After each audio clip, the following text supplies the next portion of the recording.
안녕하십니까. 전기차 읽어주는 남자 전익남입니다. 네, 오늘 들려드릴 소식은 너무도 식상한 뉴스다. 이거 한두 번 제가 말씀드린 것도 아니고 가격이 또 올랐어 또. 아니 모델 3 롱레인지가요 이제 7,879만원입니다. 퍼포먼스는 더 올랐어. 원래 퍼포먼스가 살짝 오르면은 롱은 많이 오르고 해가지고 이 둘 차이가 조금씩 줄어드는 것 같았는데 이 차이가 또 벌어졌습니다. 모델 3 퍼포먼스는 무려 8,969만원. 네, 후륜구동 모델 LFP 배터리 장착한 차량들도 가격을 좀 많이 인상했네요. 6,699만원. 거의 6,700 하는 돈인데, 야, 진짜 모델 3만 올린 것도 아니고 모델 Y는 8,900. 8,900이야. 모델 퍼포먼스는 9,600입니다. 와, 장난 아니다. 여기다가 그냥 빨간 것만 넣어도 그냥 거의 1억 되겠는데? 세상에, 마상에. 어떻게 이렇게 가격이 오를 수가 있나. 참, 이제 기도 안 찹니다. 진짜 말도 안 나옵니다, 진짜. 이 가격이면은 저는 모델 3를 못 샀을 것 같습니다. 제 개인적으로. 안 사는 게 아니라 못 샀지. EV6 주문해놓고 기다리고 있었겠죠. 그래서, 이거 참. 제가 전 영상을 테슬라가 하도 이제 주문하고 나면은 인도 받을 때까지 기간이 너무도 오래 걸리니까 이제 일시적으로 아니면은 좀 장기적으로 주문을 멈출 수도 있다. 멈췄다가 특정 기간에만 그때 주문을 확 받아가지고 이렇게 운영할 수도 있다. 일론 머스크가 그렇게 말했다라고 말씀드렸는데 이거를 간접적으로 한 게 아닌가 싶습니다. 그러니까 마치 야, 한국 가격 이 정도인데? 이래도 주문할래? 이런 마인드죠, 지금. 주문창은 열어뒀는데 사실상 그거를 노린 게 아닌가 싶을 정도로. 네, 물론 그렇지는 않았을 겁니다. 한국의 가격이 약간 좀 늦게 반영이 됐어요. 7,580인가? 그 다음에 또 미국이 올렸거든요? 근데 그게 적용이 안 됐었는데 이게 좀 뒤늦게 적용이 됐죠. 아마 이게 환율도 영향이 있지 않을까 싶습니다. 환율이 지금 거의 1,280원? 그쯤 되죠. 1,280, 1,290. 곧 있으면 1,300대를 앞두고 있는데 와, 이거를 그대로 이렇게 반영하는 거 사실상 그냥 살 사람만 사라. 매니아만 사세요. 이런 게 아닌가 그런 생각이 듭니다. 그래서 저도 항상 말씀드리지만 테슬라를 무조건 사세요라고 말씀을 드리지 않습니다. 굳이 새 차를 사실 거면은 기존에 예약하신 분들은 어떻게 생각할지 모르겠지만 모델 3 롱레인지 같은 경우 작년에 5,999만 원이었으니까 그때 예약하신 분들이 차를 오래돼서 인도받고 차값이 많이 올랐네 바로 그냥 되팔아 버려야겠다 하고 되팔이로 나오는 그 물량 그거를 차라리 사시기를 권해드려요. 그 가격이 6,000 중반 싸게 하면 6,000 중반이고 6,700 그쯤 좀 시세가 잡혀있는 것 같은데 물론 그분이 산 실구매가 가격을 생각하면은 절대 배 아파가지고 못 삽니다. 하지만 이거를 생각하면은 그것도 어떻게 보면 좀 선녀 같은 가격이 될 수 있으니까 차라리 어차피 새 차를 사실 거면은 그런 분들 거를 좀 양도받아가지고 리스 같은 경우에는 취득세도 안 내고 좀 이렇게 받을 수 있지 않습니까? 심사만 잘 되면은. 그래서 그런 물량을 좀 노려보라고 말씀드리고 아무튼 가격이 이제 너무 올라가지고 이 가격이면은 특히 모델 3 같은 경우 7,879만 원이지 않습니까? 이 정도면 거의 뭐 벤츠에 이 차를 살 수가 있죠. 벤츠. 이 250에 비교가 안 되지 하지만 남들이 볼 때는 뭐 차에 그렇게 관심이 없으신 분들은 이 차하고 같이 보면은 당연히 벤츠지 어디 비교돼 이렇게 하실 수도 있어요. 그래서 저도 약간 이런 움직임에 대해서 테슬라가 참 기고만장하는 거 뭐 주주 입장에서는 좋다고 보지만 테슬라에 대한 우리나라의 좀 뭔가 이런 장악력? 판매가 많이 될 수 있을까 앞으로도? 저도 이런 생각이 드는 거 보면은 좀 약간 좀 선을 넘은 게 아닌가 싶기도 한데 아무튼 간에 뭐 똑똑하신 분들이니까 다 생각이 있어가지고 이렇게 올렸겠죠. 아무튼 가격은 거의 럭셔리 브랜드죠. 럭셔리 브랜드 맞습니다. 그러니까 그 브랜드에서 가장 저렴한 차량 가격이 6,699만 원이면은 충분히 비싸죠. 벤츠보다 비쌉니다. 벤츠 같은 경우 뭐 A 클래스 있죠, B 클래스 있죠, 뭐 GLA 있죠. 이런 차들이 좀 저렴한 가격에 포진하고 있지 않습니까? 근데 얘는 가장 저렴한 깡통차가 6,699만 원이라니까요. 그러면 진짜 비싼 차고 어떻게 보면 가격상으로 럭셔리한 차인데 그래서 그런지 모르겠지만 미국에서도 이미 테슬라 브랜드 자체가 럭셔리 차량으로 취급이 되고 있습니다. 옛날부터 그랬어요. 일단 가격으로 봤을 때는 충분히 럭셔리의 기준에 부합을 하죠. 근데 뭐 이 뉴스는 그냥 짧게 말씀드리면 그냥 모델 Y가 그냥 미국에서 베스트 럭셔리 전기 SUV 상을 받았다. 참고로 이 상 전기차 상에는 우리나라 자랑스러운 현대기아 차량들도 포진되어 있어요. 이건 제가 뭐 나중에 말씀드리기로 하고 일단 가격만 럭셔리지 프리미엄하고는 거리가 멀지 않을까. 테슬라 오너분들도 그런 말씀하실 정도로 많은 분들이 좀 이거에 대해서 나는 테슬라를 프리미엄으로 인정 안 하시는 분들이 굉장히 많아요. 많아요. 제가 오늘 하고 싶은 얘기가 사실 이거 관련된 내용인데, 프리미엄이란 어떤 걸까? 일단 럭셔리 맞아요. 가격으로 봤을 때 좀 사치스럽죠, 가격이. 럭셔리 맞는데 프리미엄이란 관점, 그러면은 이 차량, 야 이거 딱 봐도 좀 밋밋해 보이고 아무것도 없고 고급스러움도 막 그렇게만 보이지는 않고, 그리고 야 이거 차 사면 여전히 단차 같은 거 있다며, 야 게다가 승차감 너무 이런 거 이거 가지고 어떻게 프리미엄이라고 할 수 있을까? 가격만 올린다고 프리미엄이냐? 저도 어느 정도 그거에 대해서 공감하지만 저는 약간 요새 좀 다른 쪽으로 좀 생각을 하고 있습니다. 여러분들 그 프리미엄이라는 게 어떻게 보면은 되게 좀 퀄리티 좋은 그런 거지 않습니까? 근데 이 프리미엄이란 기준이 누가 봐도 좀 뭔가 멀리서 봤을 때, 외관으로 봤을 때 고급스러운 거, 승차감이 좀 편안한 거, 이것만 프리미엄이라고 봐야 될지 다시 한번 좀 생각을 해보는 것도 좋을 것 같아요. 왜 제가 이런 말씀을 드리냐면은, 테슬라가 다른 차에 비해서, 다른 경쟁자들에 비해서 압도적으로 좀 우수한 영역들이 몇 가지가 있죠. 예를 들면은 OTA 같은 것들. 제가 OTA에 대해서는 제가 거의 입에 침 튀기도록 정말 많이 말씀을 드렸죠. OTA를 통해서 주행 가는 거리가 늘어나기도 합니다. 이거는 모델 3의 주행 가는 거리 변천사입니다. 미국이에요. 이거 가지고 태클 거실 분들은 미국 EPA가 무지성이다 이렇게 까시면 됩니다. 저는 유튜버 말보다는 미국 EPA를 믿을래요. 저는. 네, 장난이고, 모델 3 같은 경우 2019년식 같은 경우에는 310마일을 갔습니다. 이게 키로로 환산하면 500km. 그리고 2020년형 모델 3부터는 322마일. 이게 우리나라로 환산하면 518km, 519km 그쯤 됩니다. 그리고 2021년부터 이제 히트펌프와 옥토벨프가 추가된 리프레시 차량이 나왔죠. 우리나라 기준으로 작년 3월 출고분 차량입니다. 그리고 2022년형, 이게 없었다가 최근에 인증받은 결과가 나왔어요. 여기도 주행 가는 거리가 더 늘었죠. 소폭 늘었는데 5마일 정도 늘었죠. 얘가 바로 지금 나오고 있는 차가 아니라 작년 6월부터 출고되고 있는, 흔히 우리나라 사람들이 말하는 리리프레시 모델 3 이 차입니다. 이미 2022년형이 작년 6월부터 출고가 되고 있었어요. 이거에 대한 증명, 제가 작년에 말씀드렸죠. 이거 아마 이 두 개, 그러니까 3월 출고분과 6월 출고분 차량 주행 가는 거리 차이가 없을 거다라고 제가 말씀을 드렸는데, 이 미국에 나와 있는 이 사이트 주행 가는 거리가 바뀌기 전까지는 동일한 차라고 봐도 된다. 왜냐면은 이거를 동일하게 놨지 않습니까? 이렇게 하면서. 근데 지금은 다르죠. 실제로 지금 미국의 모델 3 주문창 보면은 358마일로 바뀐 지 좀 몇 달 됐어요. 이게 오래되면서 바뀌었는데, 근데 이게 어떻게 작년에 6월에 출고된 차량이냐? 네, 358마일을 키로로 환산하면 576km 정도 나옵니다. 얘 같은 경우 353마일을 키로로 환산하면 560 정도 나와요. 565인가? 그쯤 나오는데, 딱 3월에 출고받은 차량 완충하면 565 정도 나오고요. 작년 6월 출고 리리프레시 모델 3 같은 경우 완충해보신 분 아시겠지만 576 정도 나옵니다. 실제로 완충했을 때 모니터상에 뜨는 주행 가는 거리가 달라요. 제가 항상 말씀드리죠. 테슬라의 모니터상에 뜨는 주행 가는 거리는 그냥 EPA 결과를 그대로 떼넣은 거다. 그래서 작년 6월에 출고된 차량과 작년 3월에 출고된 차량은 각각 EPA 인증받은 결과가 이미 그때도 차이가 났다는 것을 암시를 하고 있었다는 거죠. 물론 이 차이, 배터리, 그로 인한 원인은 배터리가 가장 큰 차이입니다. 네, 각설하고 일단은 여기서 주행 가는 거리가 계속 이렇게 증가를 해왔죠. 근데 증가를 해왔는데 얘는 어떻습니까? 얘랑 얘는 그래 배터리가 동일하지만 옥토밸브와 히트펌프 그런 것도 영향이 있지라고 생각을 해요. 얘와 얘? 네, 배터리 차이가 확실히 나죠. 근데 얘와 얘는 뭐지?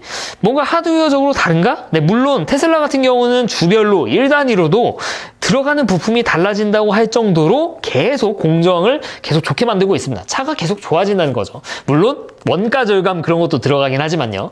그러면은 이 차 같은 경우 뭔가 드라마틱한 차이가 있었나? 배터리가 더 들어갔나? 그런 게 아니죠. 그냥 소프트웨어 업데이트로 주행 가는 거리가 증가를 한 겁니다. 무려 12마일이 증가를 했어요. 흔히 많은 분들이 얘기를 하시죠. OTA 장점하면서 하는 얘기.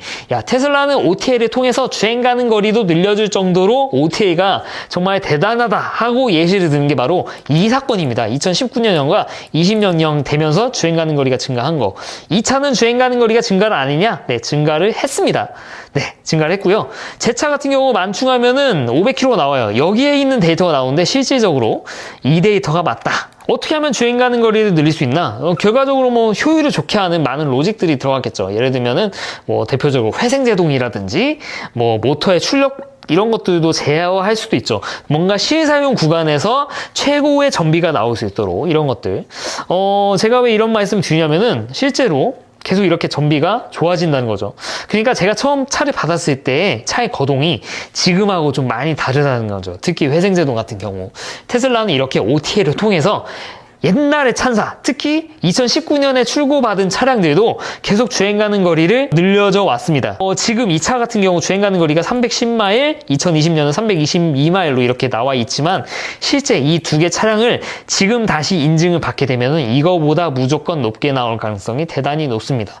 뭔가 계속 운용해 보신 분들 아시잖아요. 뭔가 차가 좀 회생제동이 뭔가 바뀐 것 같고 뭔가 정비가 좀 좋아지는 것 같고, 그럼 얘네는 왜 계속 남아있냐면은 이때 출시된 차량을 굳이 다시 막 시험해가지고 주행 가는 거리를 높인 걸로 그렇게 인증을 받을 필요가 없죠.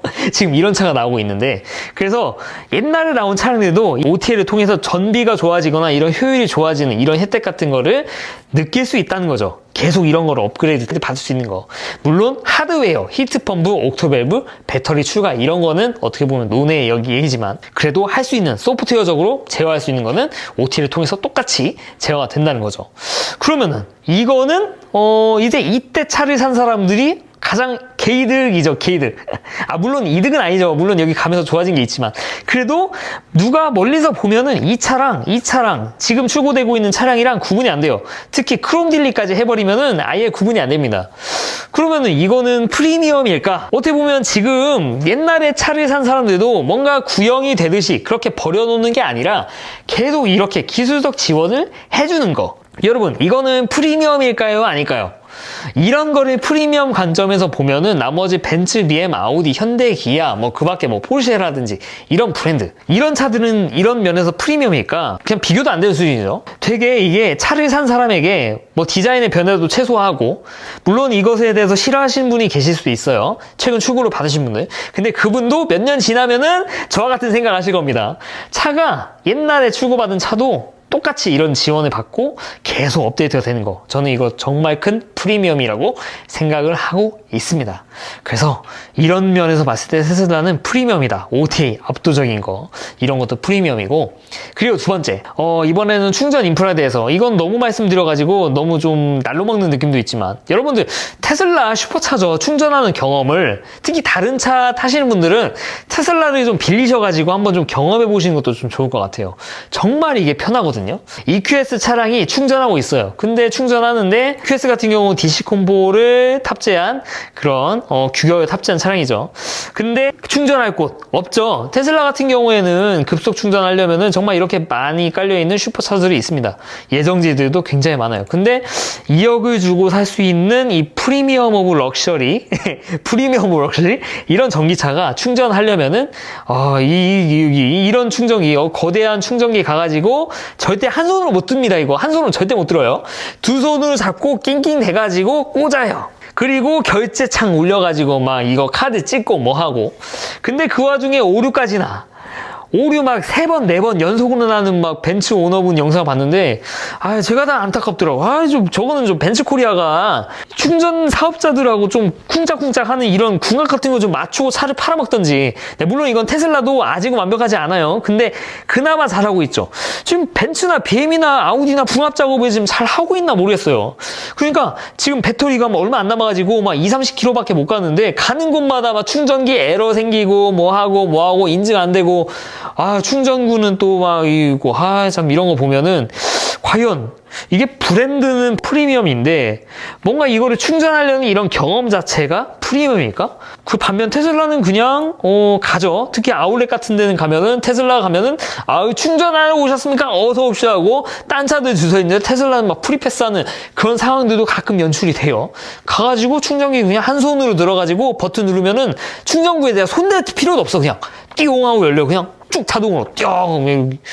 야, 이런 거는 프리미엄이 아닐까요? 그러니까 전용 충전기, 소비자를 위해서 전용 충전기를 이 회사 돈을 들여가지고 자체 충전기 이렇게 많이 깔아줬어요. 충전하기도 편해. 이런 거는 프리미엄이 아닐까? 아니, 지금 프리미엄 충전 솔루션이라 해가지고 이 삼각표 같은 경우에는 이거 롯데에다 하나 깔아줘 놓고 지금 이러는 건가 싶기도 합니다. 이 달랑 세 개? 세 개 아니죠. 세 개 아니죠. 아니었으면 좋겠어요. 과연 이런 거 보면은 어떤 게 프리미엄인가? 그러니까 OTA에서도 프리미엄이고, 이런 충전 경험, 전기차에서 이 충전 경험은 정말 절대 무시 못합니다. 야, 그런 식으로 따지면은 주유소 가면은 2억짜리 차나 500만 원짜리 차나 셀프 주유소 가면은 똑같이 충전하는 건데, 야, 상관없지 않냐? 전기차는요, 주유하는 거랑은 아예 다릅니다. 진짜 아예 달라요. 이 개념을 전기차 오너분들이면은 제가 뭔 말하는지 이해가실 건데, 네, 이거는 굉장히 큰 충전 경험, 이 프리미엄, 분명히 프리미엄인지 아닌지를 구문짓는 정말 큰 그런 팩터라고 저는 생각을 하고 있어요. 그리고 뭐 더 말해 뭐해 하는 그런 뭐 자율주행 부분, 그 부분은 뭐 테슬라가 압도적이죠. 자율주행 성능도 프리미엄이죠. 그래서 그런 면으로 봤을 때는 충분히 얘도 프리미엄이라고 봐도 저는 무방하다고 생각을 합니다. 이것도 말씀 안 드렸죠. 주행 가는 거리도 말씀 안 드렸고, 최고속도 말씀 안 드렸고, 물론 이렇게 밟으시면 안 되죠. 그리고 제로백 이런 것도 말씀을 안 드렸지만, 이미 OTA와 충전 경험과 이 자율주행 성능 이런 것만 가지고도 충분히 프리미엄이라고 불러도 이상하지 않다는 거죠. 그래서 여러분들 차를 선택하실 때는 각자 취향에 맞게 선택하시는 거예요. 난 그럼에도 불구하고 야, 차는 남들이 봤을 때 브랜드 가치가, 그 브랜드 가치가 내연차로 인해서 왔다 하더라도, 야, 벤츠면은 그래도 솔직히 좀 알아봐 주지 않습니까? E클래스 정도 타고 다니면은 그래도 얘 좀 괜찮게 좀 잘 먹고 잘 사나 보다 이렇게 생각을 하지 않습니까? 반면 테슬라 모델 3 끌고 다니면은 역시 저 형 옛날부터 좀 얼리 어답터 성향이 있더니 차까지 저러고 다니네 이렇게 볼 정도로 좀 보는 시각이 다른데, 이런 거에 대해서 보는 거죠. 나는 남들이 봐주는 프리미엄 차, 그리고 승차감, 고급스러움 이런 거에 대한 프리미엄을 원하시면은 벤츠나 BM 이런 전통적인 프리미엄 차를 타시면 되고, 반면 이런 기술의 프리미엄을 노리고 싶으신 분들은 테슬라를 선택하시면은 저는 그렇게 후회를 하지 않을 거라고 좀 그렇게 말씀을 드리고 싶습니다. 오늘은 좀 이렇게 프리미엄이란 무엇인가에 대해서 좀 고찰을 해보는 시간을 가졌는데 영상이 생각보다 길어졌네. 이거 충전해서 좀 찾아보니까 그나마 아우디가 좀 충전기를 깔아주고 있는 줄 알았는데 서비스 센터에 하나씩 깔아줘, 하나씩. 그것도 벤츠, BM, 아우디는 그 독자적인 충전기를 만들 수 있는 그런 게 없어요, 지금은. 그래가지고, 국내에 있는 데모 이런 회사들이랑 협약해가지고, 그냥 공유 급속이 그냥 전용 충전기라고 그렇게 해가지고 그렇게 깔아주고 있는데, 차만 이렇게 팔지 말고, 좀, 차를 파는 만큼 많이 팔았다고, 뭐 기사만 내고 그러지 말고, 이런 충전 인프라를 확충해주는데, 좀 도움을 좀 줬으면 좋겠어요, 지금. 차도 안 그래도 많아지는데, 여기 차만 팔아먹고, 특히 BMW 같은 경우는 그렇게 수많은 PHEV 그렇게 많이 팔아먹고 왕속 충전기라든지 이런 거를 좀 설치하는데 얼마만큼 노력을 기울였나 좀 반성을 해야 되는 거라고 생각합니다. 충분한 인프라를 갖춰주는데 노력을 해야 된다. 이거는 의무입니다, 의무. 이건 의무라고 생각을 해요. 프리미엄에 대해서도 말씀드렸는데 테슬라 주식 얘기가 있네. 제가 왜 테슬라 주식창 띄워놨냐면, 제가 오늘 그 양도세 냈거든요, 양도세. 네, 제가 작년에 잘 팔았죠. 저 솔직히 잘 팔았어요, 저는. 얼마 팔았는지 아십니까? 제가 작년에 쯤이죠. 이때 1190을 팔았어요. 꼭지점이 1229인데 1190을 팔았다니까요, 제가. 진짜 잘 팔았죠. 근데 그냥 팔고 지금 이제 슬슬 다시 사볼까 했으면 모르겠는데 이때 또 많이 샀죠. 이때 많이 사가지고 지금 저도 이제 물론 제가 옛날 산 가격에 생각해보면은 충분히 아직도 이득이에요. 그러니까 이때 1190에 팔아가지고 이때쯤 샀으니까 평단을 거의 200 가까이 낮춘 거니까 제 사실상 평단가는 지금 여기 안 나오는 좀 그 아래 부분인데, 그걸 생각하면 여전히 이득이긴 한데 좀 뼈 아프죠. 근데 문제는 제가 작년에 팔았다는 거죠. 그래서 양도세가 지금 어마어마하게 나와가지고, 키움에다가 제가 양도세 그거를 그 대행 신고를 했는데 키움에서 메일 보내준다고 했는데 안 주더라고요. 근데 이거 제가 까먹을 것 같아가지고 제가 찾아보니까 이런 내용이 있더라고요. 여기 국세청 사이트 신고 납부, 여기 국세 납부 창 여기 가시고, 그리고 지방세도 내야 되죠. 지방세는 국세의 10%입니다. 지방세도 여기 납부하기 지방세 조회해 보시면은, 그러니까 키움이라든지 다른 그 주식 관련된 이 사이트에다가 이 주식 양도소득세 신고 대행하신 분들 지금 다 적용이 됐거든요. 이미 여러분들이 아직 고지서만 못 받은 거지 이미 여기 가면은 다 조회가 가능하니까요. 여기 국세 납부 가셔가지고 조회하셔가지고, 저처럼 좀 성격이 급한 사람은 빨리 이렇게 내시면은 좀 이 고지서를 안 기다리셔고 그냥 확 털어버릴 수도 있다. 그렇게 좀 말씀을 드리고 싶어가지고 좀 띄워놨어요. 아니, 제가 좀 평단을 좀 많이 낮췄으니까 200 가까이 낮췄으면 진짜 좋은 거 아니냐라고 보실 수도 있는데, 양도세가 진짜 어마어마하게 나오니까 그냥 그놈이 그놈 같더라는 생각이 들어가지고 이게 분명히 이득은 이득인데, 참 이게 굉장히 좀, 우리나라 양도세 너무 비싼 것 같아, 진짜. 그런 내용이 나와가지고. 게다가 또 요새 또 주식도 많이 좀 떨어져가지고, 물론 뭐 제가 뭐 존버라고 있지만, 네, 뭐 주식이야, 근데 제가 뭐 전에도 말씀드렸지만, 이 가격이 5년 뒤에도 이 가격일까? 10년 뒤에도 이 가격일까? 이런 생각을 해보면은, 뭐 그렇게 불안할 일이 없지 않을까? 그러니까 분명히 지금 뭐 저번에 금요일 같은 경우는 5.17%나 몰랐지만, 당장 월요일에 10% 떨어질 수 있는 게 바로 주식입니다. 그래가지고, 만약에 좀 장투를 하시는 분들이면 너무 당연한 얘기지만 막 이렇게 하루하루 가격이 이렇게 막 떨어지고 이런 거에 대해서 너무 막 그렇게 스트레스 받지 마시고 10년 뒤의 가격, 5년 뒤의 가격을 생각하시면서 좀 편안하게 마음을 가지시면은 좀 답이 보이지 않을까 그런 생각이 듭니다. 물론 10년 뒤에, 5년 뒤에도 이 가격일 수도 있고 심지어 이 가격보다 낮을 수도 있겠죠. 그때 그게 액면 분할을 한 번 한 가격이다. 액면 분할을 심지어 2번 한 가격이다 하면은 약간 또 미소가 지어지지 않으세요? 네. 제가 주식 전문가는 아닌데, 좀 여러분들 좀 요새 좀 주식 가지고, 주식도 그렇고, 제 주변에 있는지는 없는지 모르겠는데, 지금 루나 때문에 막 그 코인 하시던 분들이 되게 좀 안 좋아요. 보면 좀 표정이 좀 어둡더라고요. 그럼 보면 약간 좀 그런 내용들이 있는데 테슬라도 마찬가지겠죠. 특히 좀 이때 테슬라 좋다고 해가지고 막 이때 사신 분들 분명히 있을 건데 지금 가격이 거의 뭐 반토막까지는 아니지만 거의 한 40% 정도 막 거의 떨어진 수준이니까 어떻게 보면 심지어 또 빚까지 지셨다면 진짜 좀 힘드실 수도 있는데 저는 잘 될 거라고 봅니다. 이거를 일단 이거에 대해서 이미 손절을 할 생각이 없으시다고 하면은 나중에 3년 뒤 가격, 5년 뒤 가격, 10년 뒤 가격 생각하셔가지고 다시 보게 되면은 막 그렇게 막 암울하게 그렇게 생각할 건덕지는 없지 않을까 그런 생각이 듭니다. 게다가 제가 뭐 차트 축은 아니지만 약간은 좀 참조하거든요. 뭔가 지지선이 그려지는 느낌 들지 않습니까? 지지선 깨졌나? 깨졌나? 네, 아무튼 간에 좀 결과적으로 우리 한국 주식 하는 것도 아니고 미국 주식이니까 돈도 잘 버는 회사고 제가 테슬라에 대해서 관심 많이 가지다 보니까 이거는 진짜 안 될 수가 없는 회사 같아가지고 저 같은 경우는 그냥 잘 믿고 있으니까 이거에 대해서 좀 아니다 싶으시면 손절하시면 되고 아니면 저처럼 같은 배를 타셔도 되고 판단은 여러분이 하시는 거죠. 제가 책임져 주는 아닌 거니까.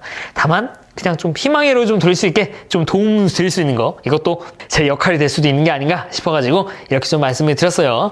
네, 오늘은 이 테슬라의 프리미엄이란 무엇인가 이 테슬라 주식 어떻게 봐야 되나에 대해서 좀 간단하게 말씀을 드렸습니다. 오늘은 잡설이 길었는데 어째 여러분들의 의사결정 하시는데 도움이 됐나 모르겠습니다. 이상 전기차 읽어주는 남자 전익남이었습니다. 앞으로도 유익한 주제를 가지고 여러분들 찾아뵙도록 하겠습니다. 시청해주셔서 대단히 감사합니다.